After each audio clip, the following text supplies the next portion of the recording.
Good morning, everyone.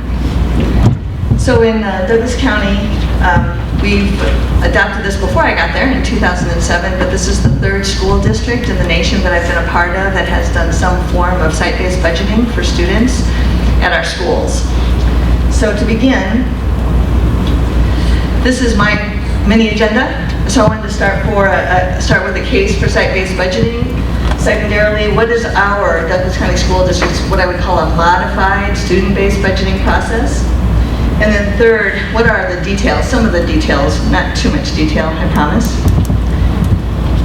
So to begin, a case for site-based budgeting. So first of all, Colorado School Accountability Committees. It's very specific in state statute that the expectation is that community members and all stakeholders in a school environment are expected to participate in the budget development process. Secondarily, some geographical and demographic considerations. So in Douglas County, we're nearly 900 square miles, and we have numerous communities: Larkspur, Franktown, Lone Tree, Parker, Castle Rock, Highlands Ranch, all of which are very different communities.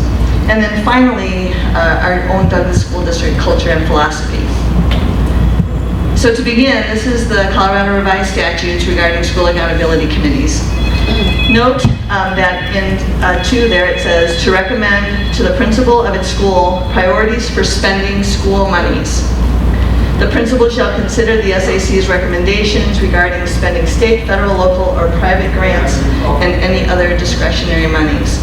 Numerous states throughout the nation do have comparable language, and the idea here is not necessarily that your school communities are going to vote on how you're going to spend your money, but to give them an opportunity to provide input.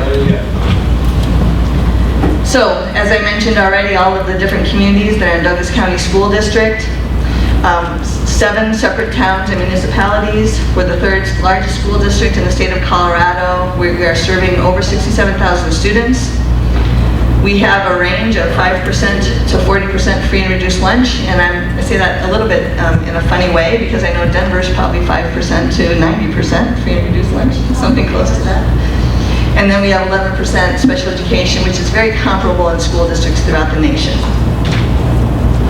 So in Douglas County, we've adopted reasons for why we so strongly believe in site-based or student-based budgeting. So first, we strongly believe that decisions made closest to the student are the best decisions. Each school community, as I indicated, Franktown is very different than Highlands Ranch, has unique needs and different needs for their students. And all school stakeholders, parents, community members, teachers, staff members, students even at some of our high schools, should have a voice in all budget decisions. And then finally, decisions, when you go out to a site-based budgeting philosophy, you have to start with the premise that all of your schools and your school leaders are going to deal with the funding sources honestly and always considering the needs of students first. So specifically about Douglas County School District, I call it a modified student-based budgeting model because we start with the idea that we are going to provide allocations on a per-student basis that would consider our regular education needs. And on top of that, we provide discretionary allocations associated with what you might consider fixed costs at a school. So it's hard for a lot of people to imagine having a school without a principal, and depending upon the size, you might need some assistant principals. So we consider that instead of trying to figure out, okay, I need a dollar amount per student for schools between 0 and 200 students, and then I need a different one for schools between 250 and 500, and then a third one up to 800. You can see the complexity of all the different dollars per student. So in the Douglas County School District model, we're considering that, and we're actually providing a dollar amount per student that covers our variable costs, the number of students in each classroom at each grade level, all those kinds of things. In addition, on top of that, we have non-discretionary allocations. These are still needs-based, though. I'm hearing a buzzer. Is that a time frame for me? Okay, good. Somebody else is listening. So these are needs-based. So at each different school, some of our schools in Douglas County have center-based special education programs and others do not. So therefore, our special education programs are going to look different across the school district. We provide resources for those schools differently than other schools because we are trying to address very specific needs of those on an IEP or some sort of ALP type specific student-related program. Also, custodial and security. I have been in another school district in which we did allocate out resources and the schools were responsible for all their custodial needs. This is a different philosophy. You know, some schools would say, or some districts would say, I don't want to have my staff being concerned about the cleanliness of the school. On the other hand, it's really difficult to supervise and evaluate custodians across 900 square miles, so the principals still have responsibility to do that. In Douglas County, we do allocate out those resources and they are central based. Same thing with security. We believe strongly that the security really is a district responsibility, and so we allocate out those resources separately as well.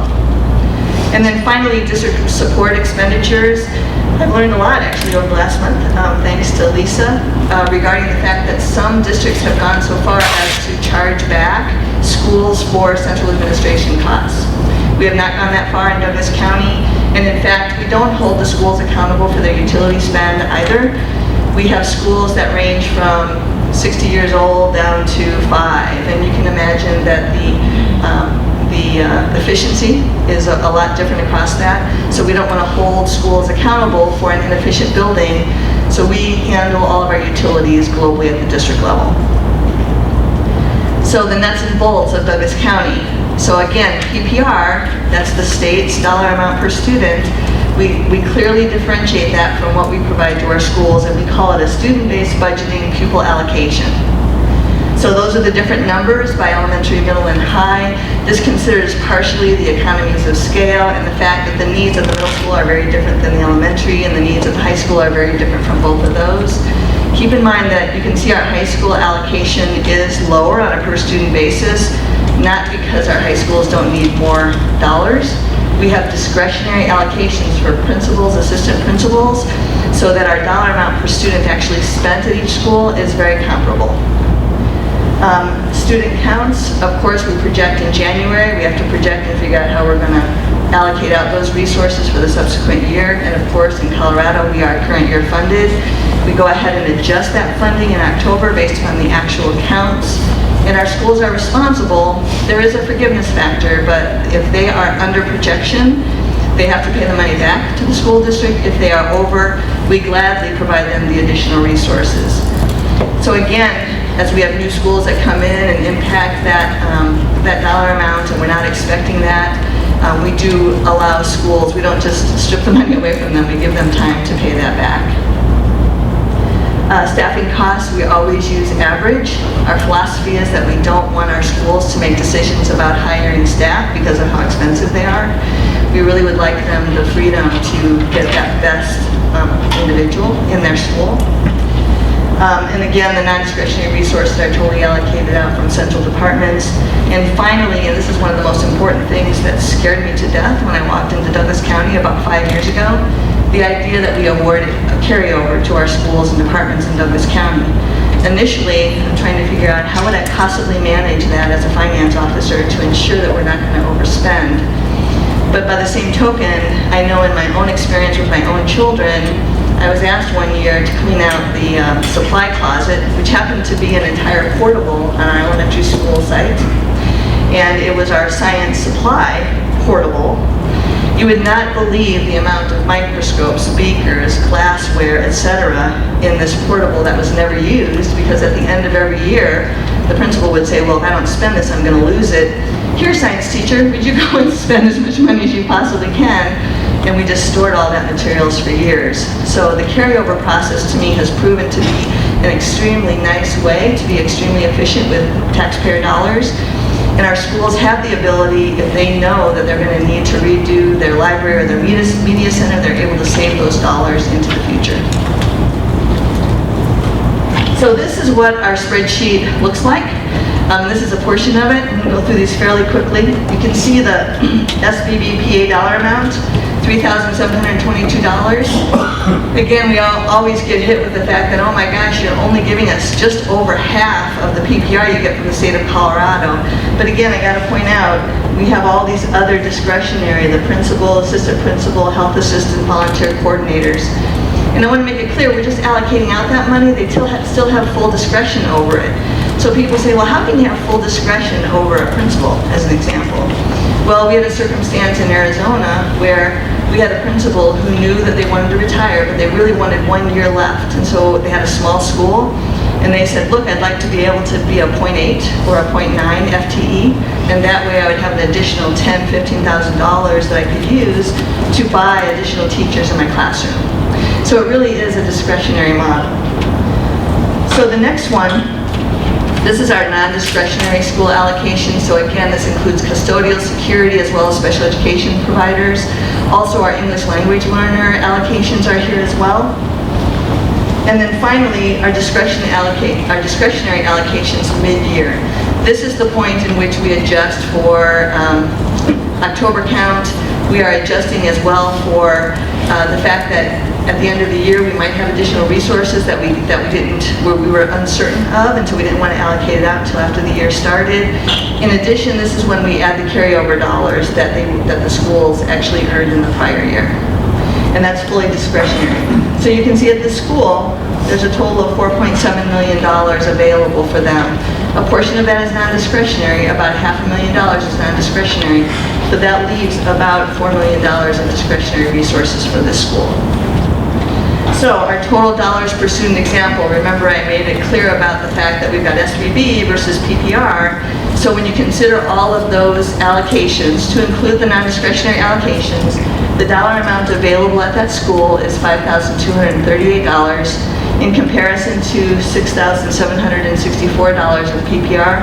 So 77.44% of our PPR is actually going on a per student basis to our schools. So reporting dollars by school, again, one of the tenets that Ben shared with you about this idea of having site-based or student-based budgeting is how more transparent it is, and you can be able to compare schools, school by school, based upon those dollars. So we've adopted this, and we are reporting all of our spend by school. So for Douglas County, in doing this analysis, and I thank my budget director, Scott Smith, for doing this work, 92% of funding is in direct support of students. Our direct school expenditures, as I just shared with you, is just over 70%. Support school expenditures, so this is our professional development department, our support for students, our special education providers at the district level. All of those, that amounts to about $1,700. And then finally, our true central expenditures are about 8%. So that includes your payroll and your finance and accounting department, your HR department, your IT. Remember, IT crosses the entire school district with our intranet, etc. All those are accounted for. So our total per pupil expenditures then are $8,188 in Douglas County. And then finally, our charter schools. The one notable thing about our charter schools in Douglas County is we do not charge an overhead charge to them. We actually only charge them for the cost that they incur. We also have a 100% mill levy share. The concept of the 100% mill levy share on a per student basis is really the fact that most of our charter school enrollees are Douglas County school residents, and their parents pay taxes. So we also include that in their allocations. That's all. Thank you.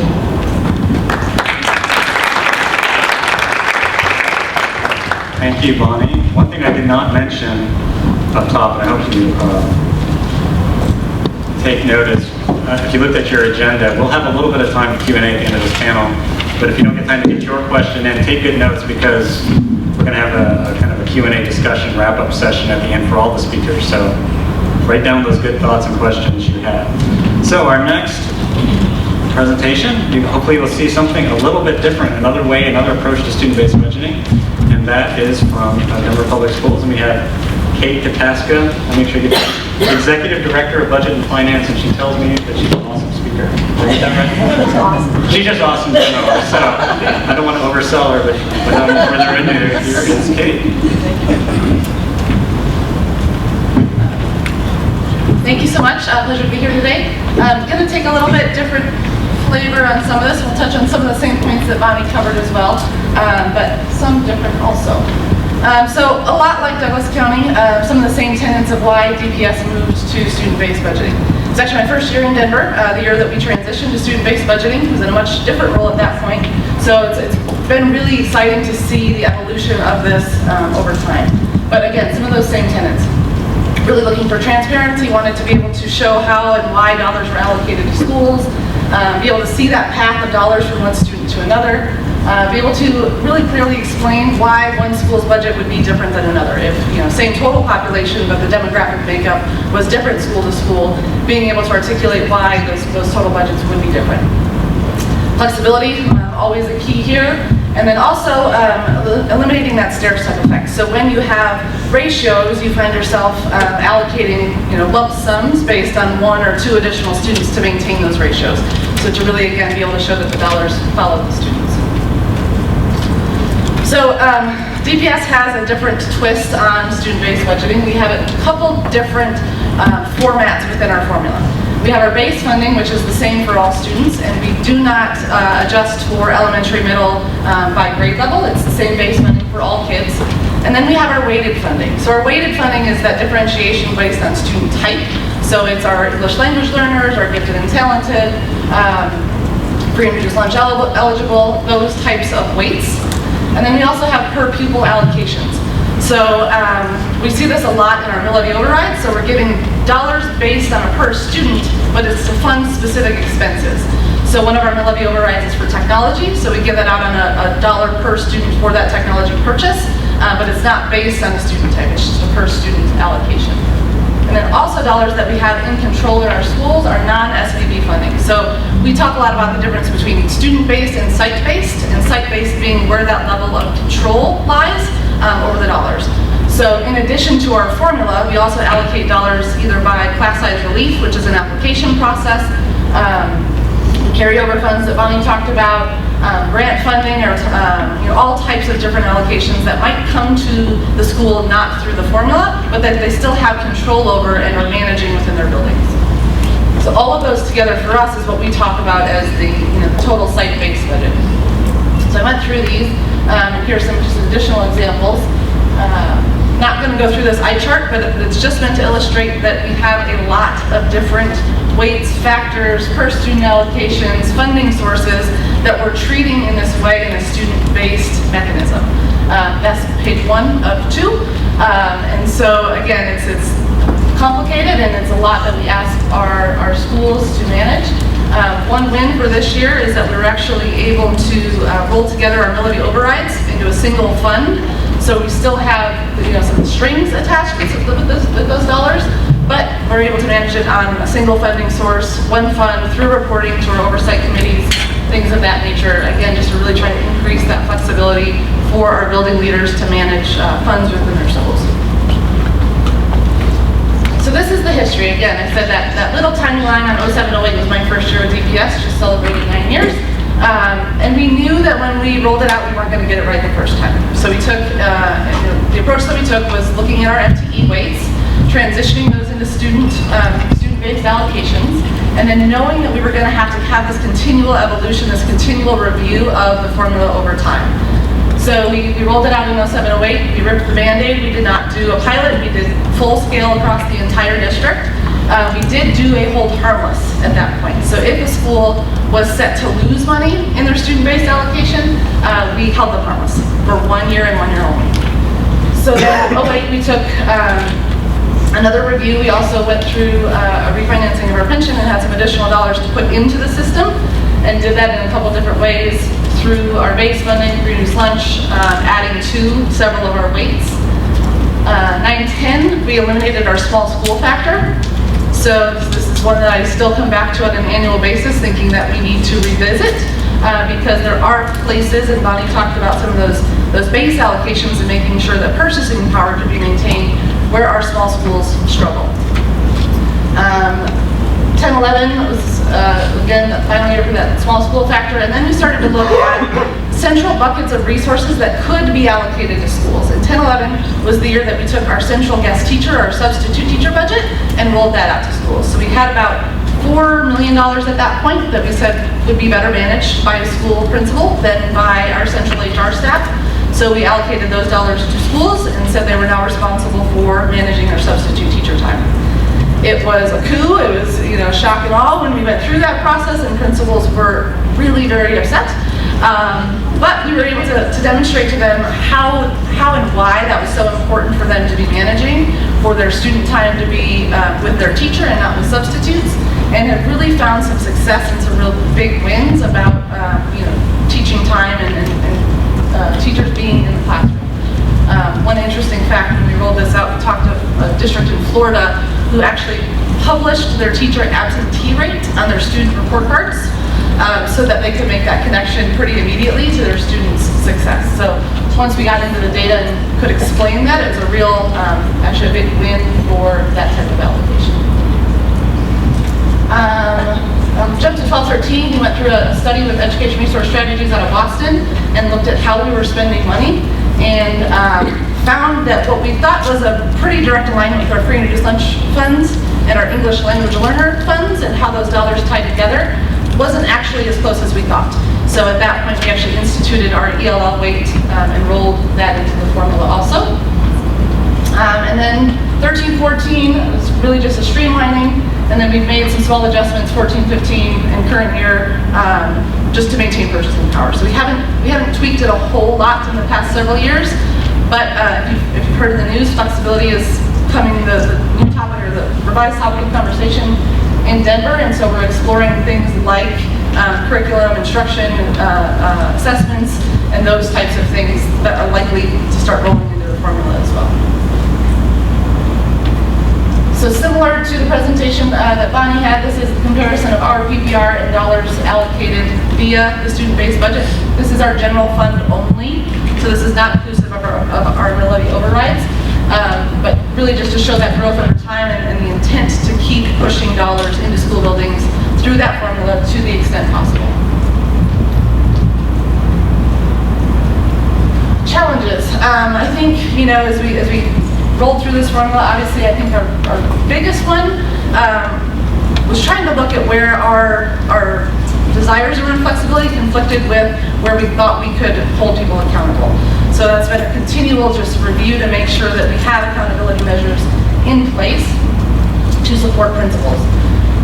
The student count projections and true-ups, obviously enrollment becomes just hugely important, and asking our building leaders to have input into that process to make sure that we're getting those student counts as correct as possible. We will actually go through our fall true-up next week. We don't do it along with the October count. We do it a separate count. And that will be, it's a really hard time when either schools are way up in enrollment or way down in enrollment. So either of those is sort of equally damaging to the process. And then we'll talk about the capacity at the site level. The first year that we rolled through it, nothing really changed. It wasn't as though we flipped the switch and schools all of a sudden, leaders all of a sudden knew what to do with this newfound flexibility. They really just wanted to fund the things that they had before, and we're now, just even this many years into it, starting to see those innovations be challenged and real flexibility starting, playing through the system. We talk about a couple of different types of flexibility in that site-based budget. So there's flexibility around who provides the service, whether it's a district employee, whether it's a contracted service, whether it's a paraprofessional or a teacher, and how that's structured. We talk about the service provider, also in terms of, like I said, some of those independent contractors and how we might leverage relationships in that way. Scheduling flexibility and allowing for time in school buildings to be managed and flexed at the discretion of the principal. And then the spending flexibility, so how much do I spend on certain things? Some of it has more strings, some of it does not, in terms of how much they spend on different allocations. Skip through those, and then just want to talk about how we support our school leaders through student-based budgeting. I think this is something that's pretty unique to Denver. There's a lot of different levels of financial support that we give to our school leaders. So we have in my staff, we work with top financial partners. They're assigned about 15 to 20 schools to one partner that is paid for centrally through financial services. So the school doesn't share any of that cost. They are out in school buildings every day, meeting with their principals, talking, budget to actual, variance analysis, strategy thinking, and they also go through and build the full budget with the school leader one-on-one. So when we go in February, our partners sit for a 3-hour meeting with every single school leader in the district, along with their instruction superintendent. At times, their special ed partners, English language partners, whoever else might be there to help in those decision-making and that planning work. Again, sits down, and an HR partner sits down in that 3-hour meeting to build the budget in line item detail and go through how all of these resources are going to play out in the building. We have financial analysts supporting our partners, so they're doing a lot of our transactional work. They're doing some of the accounting type functions and supporting their partners and getting them ready to be out having those strategy conversations with their principals. Something new for this year is a school budget analyst. So we gave these schools an option to purchase additional financial resource. So for the cost of $17,000, we're cohorting schools together. 4 to 5 schools in a pod are assigned to one analyst. That analyst then works for our office so that we can give them the support, the training, the peer-to-peer relationships, and they're doing a lot of the transactional functions that typically reside in the school secretary. So they're doing all of the purchase orders, they're doing all of the HR transactions, they're doing all of the bookkeeping reconciliations that would normally happen in the building to allow our secretaries to be all the other things that we ask of them to do in our school buildings. So again, that's optional, and then schools have the ability to opt into that. We've tripled the size of that program in the last 2 years. We started with 4, we now have, and we're expanding. So we will add more even in September, I believe, when we do our fall true up, we'll have more schools opting into that program. And then business managers. So, recognizing that this is a business model that we're asking schools to complete. Our schools have said that they want in-house, business and operations support functions in the building, reporting to the principal, paid for by the school. So we are seeing business managers being staffed within school buildings at a full cost to the school and handling those transactions as well. So typically they're managing sort of the building operations. If there's community events, they're working with that, doing some fundraising, but it's an in-house sort of operations supervisor, and that's about $70,000 directly to the school should they choose to go through that. But again, it was this recognition that when we flipped to this business model, our leaders wouldn't necessarily know what to do with their flexibility. They would need capacity building to know how to exercise those flexibilities, but also they might not be prepared to be a financial CFO of their building.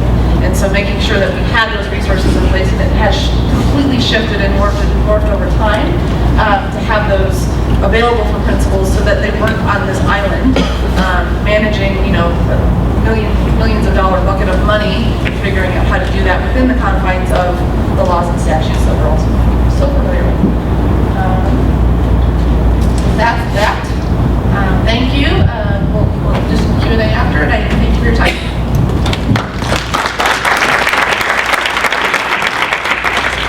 Okay, I think you're getting the picture here. We got 3 different school districts with 3 different approaches to student-based budgeting.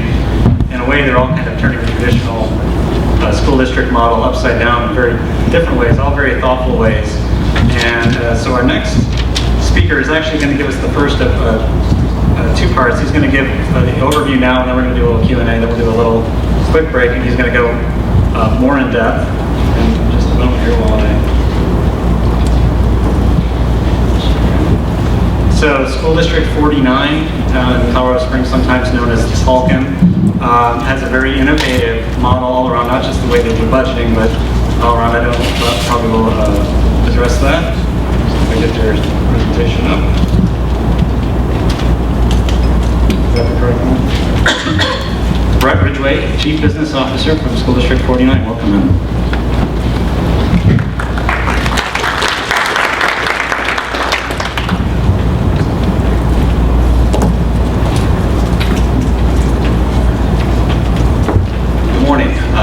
Thank you. It's fun to be here. It's always fun to hear how other school districts are doing things in this area and see that while there are differences, there are actually a lot of parallels too. We call them different things at different junctures of our process. At D49, one of the things what we have done here is really undergo a complete cultural and organizational change along with our student-based financial management system, as we call it. Good. All right. And so what you'll see, some of the unique aspects of this, again, are things that are happening around the whole organizational change and not just what we're doing with the finance. One other question?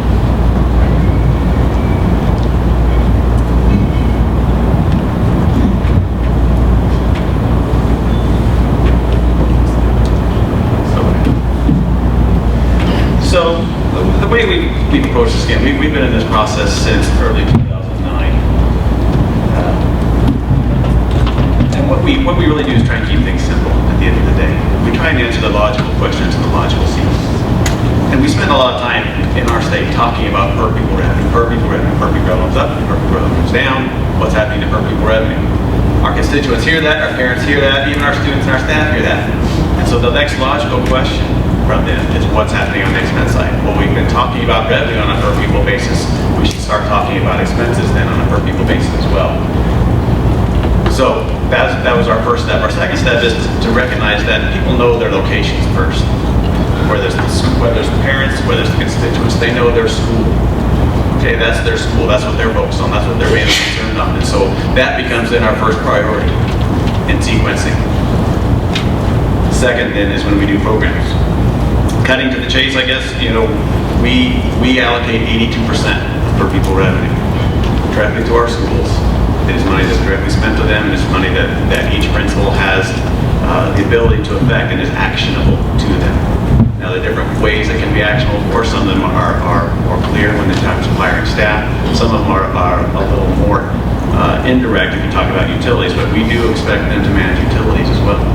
And we give them the opportunity to receive the benefit if they manage their utility budget well, and if they don't manage their budget well, they have to account for the risk then too. So how are we doing this? Again, we try and just take advantage of the situation that we have. I mean, one of the things that I love about what we have done is just working within the system and trying to find a good way that works for our district and works for our leaders. So we have taken advantage of the Innovation Schools Act. We really work with the chart of accounts. I love a chart of accounts. I'm a true accounting geek and Excel guy, so that provides lots of opportunity. I haven't done the statistics to remember how many account combinations are possible, right? But it's a lot. So we can use that to get a lot of good, appropriate detail as long as we can manage it that way. And again, we redefine the definition of the site and basically say that that's really how we're defining local control. In January 2011 is when we started the process really formally, when the Board of Education reorganized our district. We also then declared the pursuit of innovation, and a big point of that change was to go to a student-based financial management model. Fortunately, I've been working for the district for a couple of years already, and kind of had been building a process beneath the surface, thinking that someday something's going to change and we're going to want a different approach and a different answer. So when the board made this change and asked me when can I start providing student-based reports, I said I'll have it to you next week because we were ready at that point. Some of you may know that we don't have a superintendent in the district. That's no disrespect to superintendents. At D49, we say that we spend a lot of time proving that good superintendents are hard to find. So we quit looking. Instead said, let's find three qualified leaders, well-qualified leaders to lead three distinct departments of the school. So we have an education leader that is a great educator. We say you lead education. We have the chief business officer and chief operations officer, report directly to the Board of Education. We all then have responsibility and accountability. Right? One of the things that you hear in superintendent training classes is to say the quickest way to get fired is to not manage your budget well. So again, we take that responsibility off and say, well, I will manage the budget. You manage the educational programs. You be that expert in education as you are.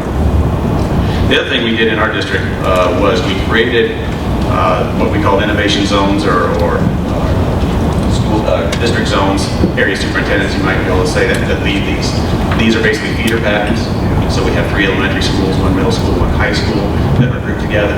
And in order to preserve autonomy and local decision making that we were really striving for, that kind of becomes the limit of where we do a lot of our analysis and work in. We could do it further down at the school levels, but it really has worked well so far for us to do it at this zone level and have decisions made there and below. One of the things that's been helpful for us is to create an ideal to strive for. We have our strategic plan. Everyone knows the Stephen Covey stuff with the 5 big rocks, so we have our 5 big rocks.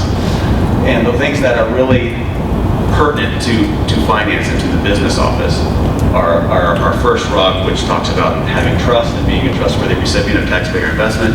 And then the 5th rock, which is the focus on every student and ensuring that every student gets a good chance at success. From a pure financial perspective, the way I translate that is to say that every student gets the most benefit out of their relative share of per pupil revenue as possible.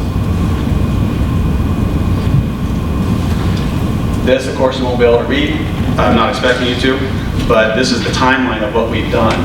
And we spent a lot of our initial months and years working with the educators, educating the educators on how to run their business. Their school is their business. And so we did not unveil the revenue formula that we had in student-based financial management for over 3 years. We spent 3 years working with them, coaching them, making sure that they understood how their school was working from a financial perspective on the expense side, showing them the impact of their decisions when they decided to hire staff, when they decided to change programs. This is what it meant. This is where the money shifted on the expense side. And we also then, by the way, say this is what it means on a per pupil basis. So I'll talk, and so in general, my stress to folks if they're considering doing these things is to work on that perspective first. Make sure, because this is how we got buy-in. It really, that was the new, I knew the challenge that we would have right away was, is this just going to be another top-down thing for the news from central office? I mean, a new fad, a new gimmick. So no, we held that part off. The revenue formula is that part. The part that we wanted to get buy-in and understanding was to work on the expense side and make sure that they understood how that was working. So then they were ready. They were actually maybe saying, okay, when's the revenue formula coming out? When are we going to know how next year's budget is going to be funded? And so it was that kind of give and take that I knew where they were at and when they were ready for another step. So this timeline again is just focusing that in February 2011 is when we started the per pupil expense management, I call it. And May of 2014 is when we unveiled the revenue formula, flip the switch. I love that. That's when exactly what we did at that point. We have a distributed leadership model, of course. I just mentioned about how not having a superintendent and having a very thin organizational chart. Basically, our organization chart is no more than 5 layers deep. Usually, in most places, it's only 4 layers deep. And this type of system, this process really, I quote, encourages collaboration. It really requires collaboration. And that collaboration is from those school leaders on the ground and the buildings. We have then experts at the central office, like, with our chief education officer and our learning services team to help them with their programs. We have then the business office, and we have the operations office. Those are their experts. We are their consultants. When they need questions on how their building is running with operations, utilities, custodial, they can consult the operations office. When they have questions about spending in dollars and patterns, they consult the business office for that. So with that's kind of, again, that creates a collaboration team that encourages everyone to focus on their strengths and defer on their weaknesses. So then that has allowed us to shift our main focus, and it's not the individual people leading the organization, but it's been the culture. The culture is what's keeping, is what's driving the situation. We've had 3 chief education officers. That wasn't by design, but as we got into the process, we had a couple of interims while we searched for that right person to lead. But through that change, the process has continued on very strongly. There hasn't been the disruption from a change in leadership. And so that's been my goal, is to say, we work for a school district, so let's say if I get hit by a bus, right? So if I get hit by a bus, things will be okay. It's not reliant upon me as an individual to maintain a process or a system. This is just an illustration, kind of a graphic representation of what I would call a data cube for how we do things. I will talk a little bit more about this in the second piece, but really this is looking at different layers of revenue and expenses that sit upon the foundation of the net asset position of the district. This is also on the front, talks about matrix management. Again, I'll talk a little bit more about that. And matrix management is, again, that collaboration style where there are people, what we kind of done with matrix management is thin slice responsibility from authority. We want the schools to have authority. We want them to make the decisions, but then we want experts to be responsible for making sure that they have the right information to make good decisions on that.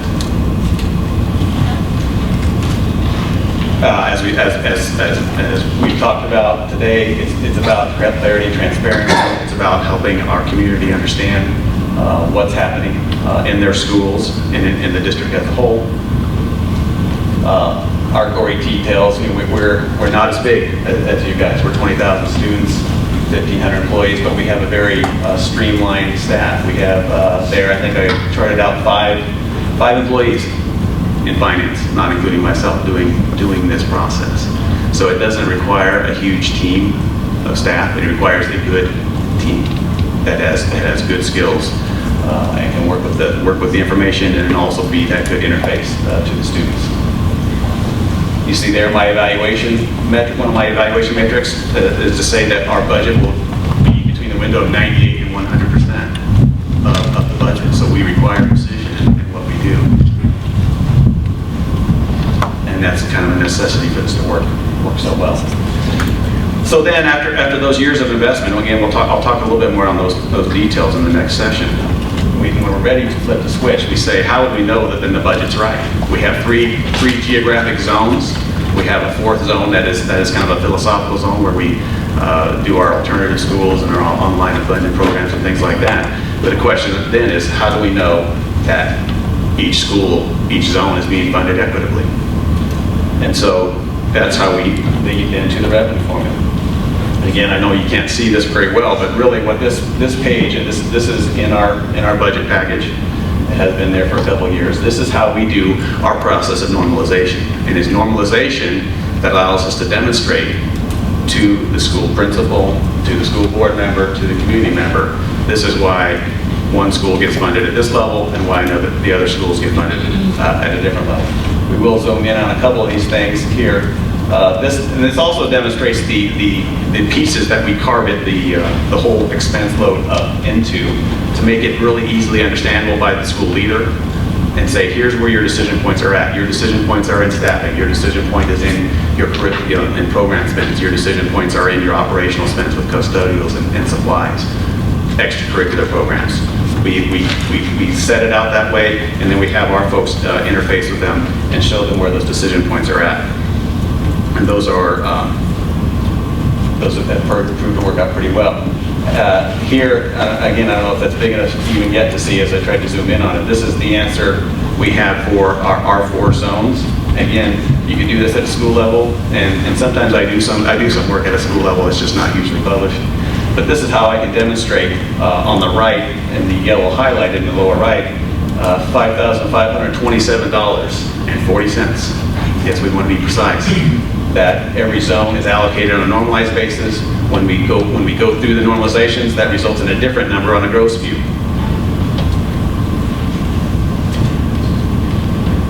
So here is the revenue formula. What we do again is this normalization process, and we start up at the top. Is there a point on it? No. Top? Okay. So. Up here at the top is where we start with per pupil revenue. Right there, that number, I know you can't read the actual number, but that's our per pupil revenue. We have other revenue that comes in. We have an ability to either increase or decrease fund balance. That will have an impact on the total funds available. The total funds available sit right here. I'm sorry, I'll probably pick up the pace now because I already got a flash that said, hey, pick up the pace.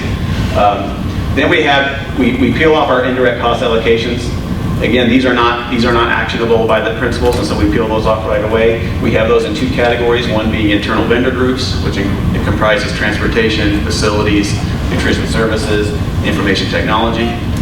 We call those internal vendor groups because those are the groups that in theory could could be outsourced, and many of us do outsource certain portions of that. We in particular do outsource our IT support. Others outsource transportation and things like that. The internal vendor group needs to have benchmarks, and they do benchmark themselves against the private sector to know that they are providing a good, efficient service. Then we have the internal service group right here. Those are the things that are unique to education and require unique expertise, and so it's not as prevalent in the private in the open market. And so after we peel those things off, again, you can't see that right now. I think maybe a couple slides will zoom in on it. That's where we get to that direct spend available to schools. That's 82% of per pupil revenue. And so here's how I zoomed in on that right there. So you see there's our $5,600, 81.7% of per pupil revenue of direct spend available to schools. Then we have an interesting set of normalizations. They're in two categories. One I call permanent normalizations, another I call temporary normalizations. The permanent normalizations are things that are strategic and probably will continue year after year, or they are less controllable. We have programmatic and organizational normalizations, utility constraints. We talk about utilities and efficient buildings, less efficient buildings. Yes, we don't want students paying the burden of being in a less efficient building, so we make a normalization for that. We make a normalization for employee benefits.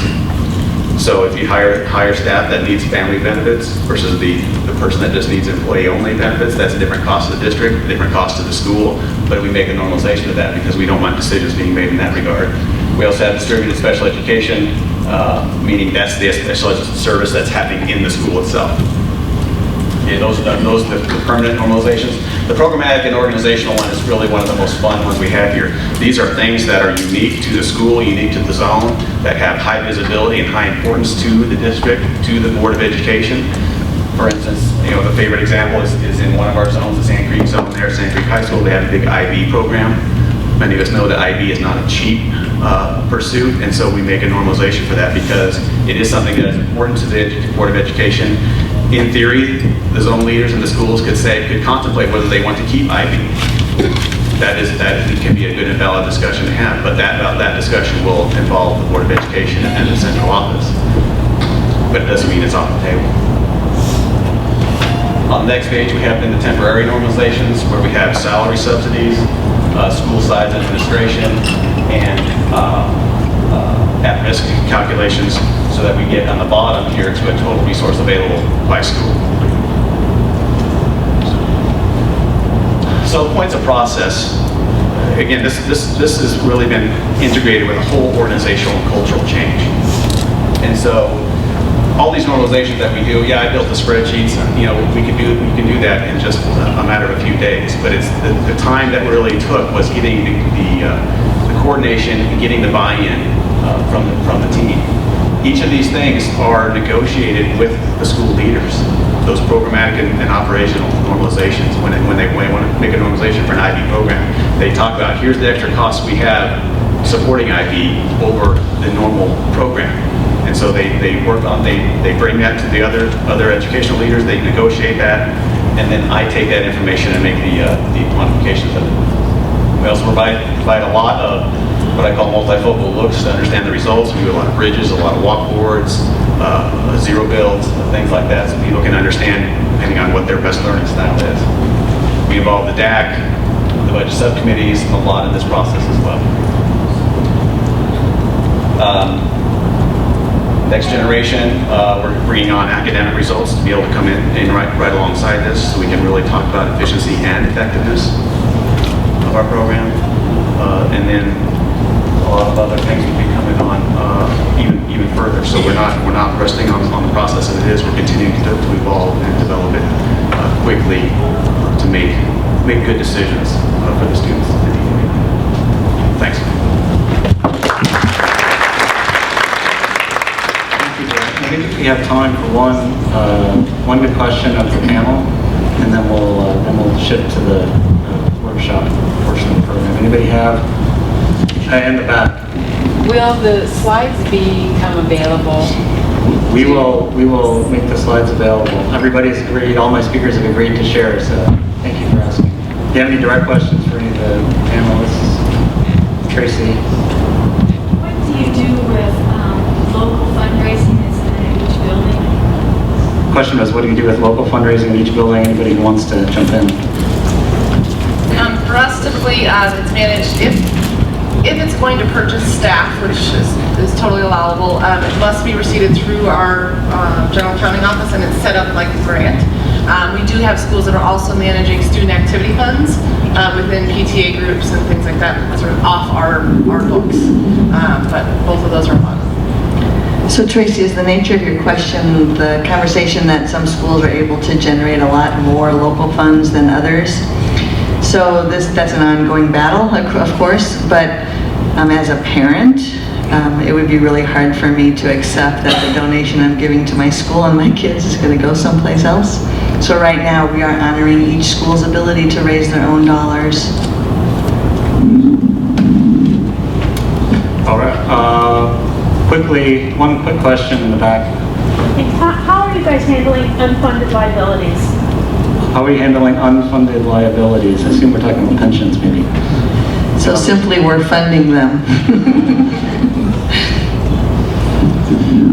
We charge actual costs all across the board. So actual costs for salaries, actual costs for para, all benefit things. We do make normalizations. I show it for that benefit choice, but it's all on there. All right, thank you very much. Let's give our panel a round of applause.